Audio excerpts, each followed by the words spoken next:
दोस्तों, आपने कई हत्याएं सुनी होंगी, कभी पैसे के लिए, कभी जमीन के लिए, तो कभी कभी मामूली झगड़े के लिए। लेकिन टुमकुरू कर्नाटक का यह केस इंसानियत के सबसे अंधेरे चेहरे को सामने लाता है। जरा सोचिए, आप रोज की तरह सड़क पर चल रहे हो और अचानक आपकी नजर एक आवारा कुत्ते पर पड़े। पहली बार नजर में वो कुत्ता बिल्कुल सामान्य लगता हो, लेकिन तभी आपको दिखता है कि उसके मुंह में कुछ दबा हुआ है। आपको लगता है कि शायद कोई हड्डी होगी, लेकिन जब आप पास जाकर देखते हैं तो आपके पैरों के तले जमीन खिसक जाती है। कुत्ते के मुंह में इंसानी हाथ।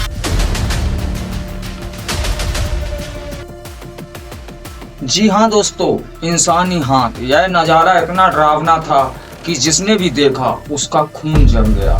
और यहीं से शुरू हुआ वो मामला जिसने पूरा टुमकुरू जिले को हिलाकर रख दिया। पुलिस को जब गहराई से जांच करनी पड़ी तो सामने आया एक खौफनाक सच। खौफनाक सच। एक डॉक्टर दामाद ने अपनी ही सास को बेरहमी से मार डाला, फिर उसके शरीर के 19 टुकड़े कर दिए, पूरे शहर में बिखेर दिए। दोस्तों, यह सिर्फ एक हत्या की कहानी नहीं, यह कहानी है रिश्तों में घुलती नफरत की, समाज में पनपते तनाव की और उस मानसिकता की जो इंसान को हैवान बना देती है। और दोस्तों, अगर आपको लगता है कि ऐसे केस समाज तक जरूर पहुंचने चाहिए तो इस वीडियो को लाइक कर दीजिए, क्योंकि आपका एक लाइक हमें भी ऐसी सच्ची कहानियां लाने की ताकत देता है। कमेंट्स में बताइए, क्या आप सोच सकते थे टुमकुरू जैसे शांत शहर में इतनी खौफनाक घटना हो सकती है? तो दोस्तों, यही है केस की वो खौफनाक शुरुआत, जहां एक कुत्ते से मुंह से निकला इंसानी हाथ फिर शहर को हिला देता है। लेकिन याद रखिए, यह तो बस शुरुआत थी, असल सच्चाई इससे कहीं ज्यादा डरावनी थी। तो चलिए अब इस केस को थोड़ी और गहराई से समझते हैं कि आखिर में हत्या क्यों हुई, कैसे हुआ टुकड़ों में बांटने का काम, और कैसे पुलिस ने एक सुराग जोड़कर इस राज से पर्दा उठाया। 14 अगस्त 2025 की सुबह टुमकुरू जिले के कोटागेरे तालुका के चिपुंगनहल्ली गांव के लोग रोज की तरह अपने काम में व्यस्त थे। गांव छोटा है, लोग एक दूसरे को नाम से जानते हैं। सुबह के समय खेतों में काम, बच्चे खेलते हुए गलियों में दौड़ना, यह रोज का नज़ारा है। लेकिन उस सुबह बच्चों की नज़र एक भागते हुए कुत्ते पर पड़ी। कुत्ते के मुंह में कुछ अजीब सा था। शुरू में बच्चों ने सोचा शायद जानवर का कोई अंग होगा, लेकिन जैसे ही वो पास गए उनकी चीख निकल गई, क्योंकि कुत्ते के मुंह में इंसानी हाथ था। बच्चों ने शोर मचाया और पूरा गांव उस जगह पर इकट्ठा हो गया। लोगों को यकीन नहीं हो रहा था, किसी के चेहरे पर दहशत, किसी के मुंह से सिर्फ यही शब्द निकल रहे थे, हे भगवान, ये क्या हो गया। गांव वाले तुरंत थाने पहुंचे और पुलिस को खबर दी। कुछ ही देर में पुलिस की टीम वहां पहुंची। लेकिन दोस्तों, मामला यहीं ख़त्म नहीं हुआ। जैसे जैसे इलाके की तलाशी शुरू हुई, पुलिस को अलग अलग जगहों में इंसानी के शरीर के टुकड़े मिलने लगे। कहीं झाड़ियों में, कहीं सड़क, कहीं किनारे, तो कहीं छोटे से नाले में फेंका हुआ। हर नए टुकड़े के साथ मिलने के साथ गांव वालों का खून ठंडा पड़ता जा रहा था। कोई अपने बच्चों को सीने से लगाकर खड़ा था, कोई डर से घरों में छिपने लगा। पूरा इलाका देखते ही देखते पुलिस छावनी में बदल गया। गांव की गलियां जो रोज बच्चों की हंसी खुशी से गूंजती थीं, अब डर और खामोशी से भर गई। हर किसी के मन में सवाल था, ये इंसानी शरीर किसका है? इतनी बेरहमी से किसने की और क्यों किसी को टुकड़ों में बांटकर यहाँ वहाँ फेंका गया? पुलिस भी इस केस को देखकर हैरान थी, क्योंकि इस तरह का खौफनाक मंजर उन्होंने पहले कभी नहीं देखा था। दोस्तों, जरा सोचिए, एक गांव जहां लोग सुबह सुबह खेतों और पूजा में व्यस्त रहते थे, वहां पर अचानक इंसानी हाथ मिल जाए तो उस गांव के लोगों को रातों की नींद कैसे उड़ जाएगी। लेकिन दोस्तों, यह तो बस शुरुआत थी, असली कहानी तो अभी सामने आना बाकी थी।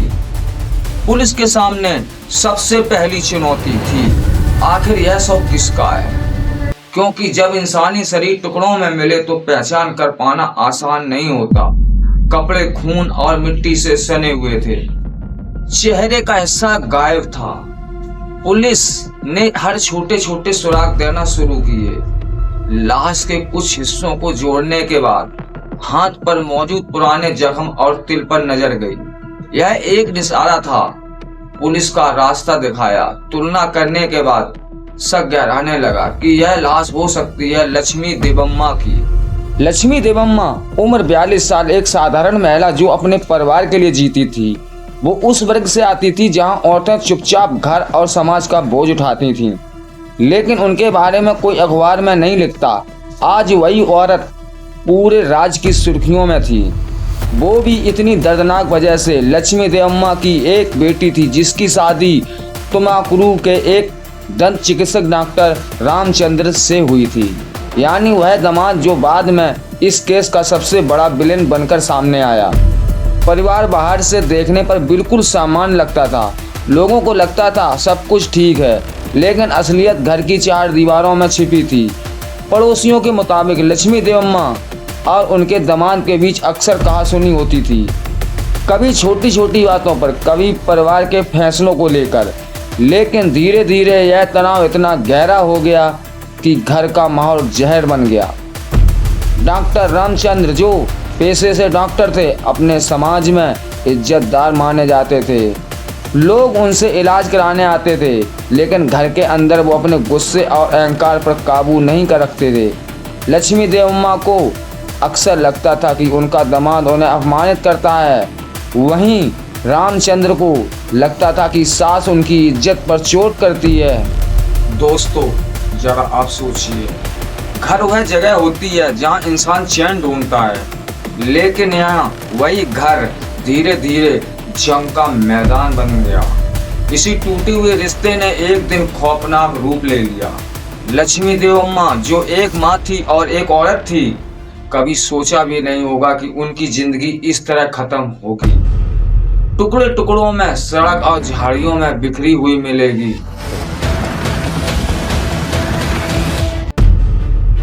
लक्ष्मी देवम्मा की पहचान होने के बाद अब पुलिस के सामने अगली बड़ी चुनौती थी, आखिर उनकी हत्या किसने की?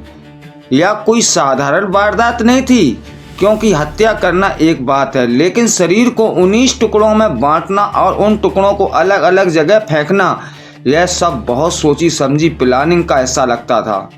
पुलिस ने सबसे पहले सारे सबूत इकट्ठे करने शुरू किए। हर टुकड़े को फॉरेंसिक टीम ने सावधानी से पैक किया, डीएनए टेस्ट के लिए भेजा गया और जल्द ही यह साफ हो गया कि मृतक वाकई लक्ष्मी देवम्मा ही थी। लेकिन डीएनए से सिर्फ पहचान हुई, कातिल कौन है यह रहस्य अभी भी बाकी था। पुलिस ने आसपास के लोगों से पूछताछ शुरू की। गांव के लोग दहशत में थे, लेकिन सबकी निगाहें एक ही सवाल पर टिकी थी, आखिर ये किया किसने? जांच की दिशा बदलने वाला सबसे बड़ा सुराग मिला सीसीटीवी कैमरों से। तुमाकुरू शहर और आसपास लगे कैमरों की फोटोज खंगाली गईं। कई घंटों की रिकॉर्डिंग चेक करने के बाद पुलिस की एक नज़र मारुति ब्रेजा कार पर गई। यह गाड़ी रात के समय अलग अलग जगहों पर जाती है और वहां रुकती दिखी।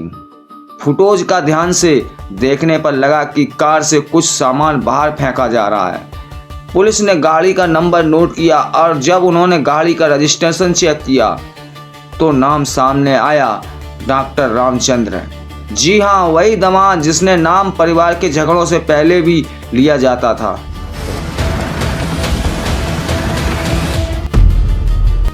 अब शक का दायरा और छोटा सा हो गया, लेकिन पुलिस को सिर्फ शक नहीं बल्कि पुख्ता सबूत चाहिए थे। इसलिए जांच और गहरी की गई, मोबाइल लोकेशन ट्रैक की गई और पाया गया कि जिस रात यह हत्या हुई, रामचंद्र का मोबाइल उन्हीं जगह पर एक्टिव था जहां से शरीर के टुकड़े बरामद हुए थे। यह सबूत किसी भी शक को यकीन में बदलने के लिए काफ़ी थे, लेकिन पुलिस ने जल्दबाजी नहीं की। उन्होंने रामचंद्र की गतिविधियों पर चुपचाप नजर रखी। गाड़ी को जब्त किया गया, उसमें खून के धब्बे और कुछ छोटे छोटे टुकड़े फॉरेंसिक जांच में मिले। अब तस्वीर साफ होने लगी थी। एक डॉक्टर जिसके हाथ में लोगों की जान बचाने की कसम थी, उसी के हाथ खून से रंगे थे।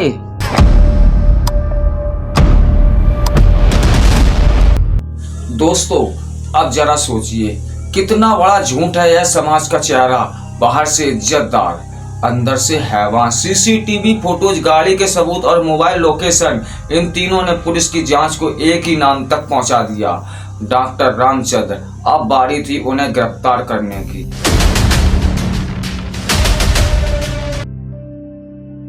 पुलिस ने 16 अगस्त की रात एक छापेमारी की योजना बनाई। रामचंद्र अपने घर पर मौजूद थे। बाहर से देखने में सब कुछ समान लग रहा था। पता था कि यही आदमी इस पूरे केस की जड़ है। पुलिस ने घर को चारों तरफ से घेर लिया। दरवाजे पर दस्तक हुई। रामचंद्र ने दरवाजा खोला तो सामने खड़े थे अधिकारी। पहले तो वो बिल्कुल शांत दिखे, मानो कुछ हुआ ही ना हो। लेकिन जैसे ही पुलिस ने कहा हमें आपसे पूछताछ करनी है, उनके चेहरे का रंग उड़ गया। थाने लाकर उनसे घंटों पूछताछ की गई। शुरुआत में वो हर सवाल से बचने लगे। कभी कहते मुझे कुछ नहीं पता, कभी कहते मुझे क्यों फंसाया जा रहा है। लेकिन पुलिस के साथ सबूत थे। सीसीटीवी फुटेज उनके सामने रखी गई। गाड़ी के फॉरेंसिक रिपोर्ट दिखाई गई। मोबाइल लोकेशन का रिकॉर्ड दिखाया गया। अब उनकी चुप्पी टूटने लगी। पसीना उनके माथे पर था। आखिरकार घंटों की पूछताछ के बाद रामचंद्र पूरी तरह टूट गया। और फिर आया वो पल, सबको सन्न कर दिया। उन्होंने कबूल किया, हाँ मैंने ही अपनी सास लक्ष्मी देव अम्मा की हत्या की थी। लेकिन दोस्तों कहानी यही खत्म नहीं हुई, क्योंकि उन्होंने यह भी बताया कि इस हत्या में वो अकेले नहीं थे।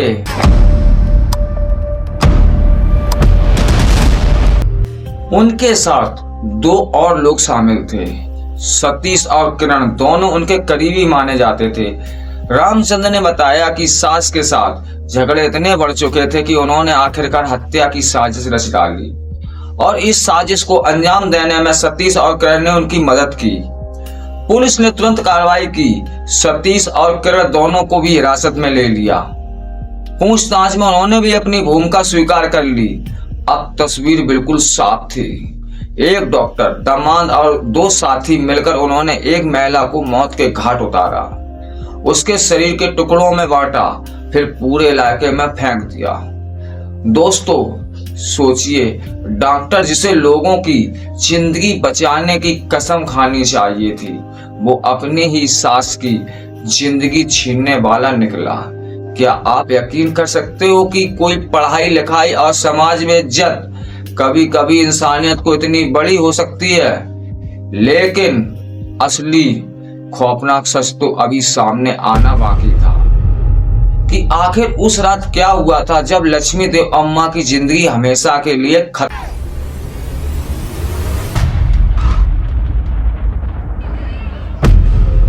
दोस्तों अब वक्त है उस खौफनाक सच को जानने का। वो रात जब लक्ष्मी देव अम्मा जिंदगी हमेशा के लिए खत्म की गई। रामचंद्र की कबूलनामे के मुताबिक 14 अगस्त की रात सब कुछ प्लान के हिसाब से हुआ। घर के अंदर माहौल समान दिख रहा था।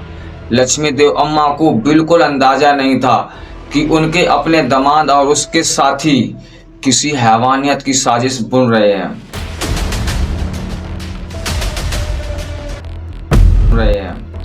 रामचंद्र ने पहले उन्हें बातचीत के बहाने कमरे में बुलाया।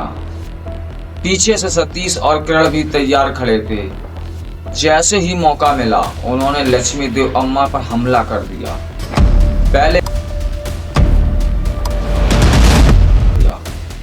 पहले गला दबाकर उनका दम घोंटने की कोशिश की गई, लेकिन वो पूरी ताकत से संघर्ष करने लगी। उनकी चीख सुनकर आसपास के लोग जाग ना जाएं, इस डर से हमलावर और ज्यादा हिंसक हो गए। आखिरकार एक जोरदार प्रहार के बाद लक्ष्मी देव अम्मा जमीन पर गिर गई। उनकी सांसें थम चुकी थीं। लेकिन दोस्तों ये तो सिर्फ शुरुआत थी। इसके बाद जो हुआ वो किसी इंसान के अंदर तक हिला देने वाला था। रामचंद्र और उसके साथियों ने लाश को छुपाने की योजना बनाई।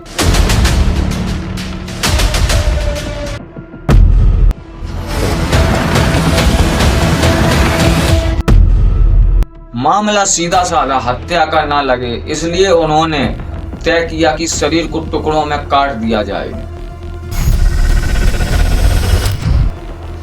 दोस्तों अब जरा सोचिए, एक इंसान जो कभी किसी की माँ, किसी की दादी और पूरे मोहल्ले की इज्जत मानी जाती थी, अब वो 3 हैवानों के सामने सिर्फ एक लाश बनकर रह गई थी। किचन से धारदार चाकू और औजार निकाले गए। धीरे धीरे उनका शरीर 19 हिस्सों में बांट दिया गया। हर टुकड़े को प्लास्टिक बैग और बोरी में भर दिया गया। ये सब करते वक्त उनके अंदर ना इंसानियत बची, ना रिश्तों की कोई कदर। बस बचा था सिर्फ और सिर्फ अपनी जान बचाने का डर। रात भर उन्होंने उन टुकड़ों को गाड़ी में रखा और अगली सुबह वो कार को लेकर अलग अलग जगह निकले। कभी सड़क के किनारे, कभी सूनी जगह, तो कभी कूड़े के ढेर में। हर जगह उन्होंने लाश का एक हिस्सा फेंका। उन्हें लगा कि इस तरह पुलिस कभी पूरी लाश तक नहीं पहुंच पाएगी। लेकिन कहते हैं ना, अपराध चाहे कितना भी चालाक क्यों ना हो, उनके पैरों के नीचे जमीन जरूर फिसलती है। और यही हुआ। टुकड़े टुकड़े बरामद हुए। सीसीटीवी फुटेज ने सब साफ कर दिया। दोस्तों जरा सोचिए, लक्ष्मी देव अम्मा ने जिंदगी भर अपने परिवार के लिए मेहनत की होगी, लेकिन उनका अंत इतना दर्दनाक, अपमानजनक होगा, शायद उन्होंने खुद कभी सपने में भी नहीं सोचा होगा। एक बुजुर्ग महिला का शरीर जिसे सम्मान के साथ जलाया जाना चाहिए था, वो इस तरह बिखेर दिया गया मानो वो इंसान ही ना हो।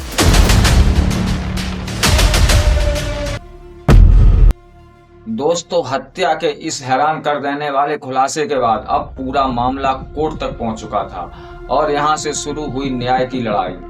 पुलिस ने चार्जशीट तैयार की। इसमें साफ साफ लिखा गया कि डॉक्टर रामचंद्र ने अपने 2 साथियों सतीश और किरण के साथ साजिश हत्या की योजना बनाई और उसे अंजाम दिया।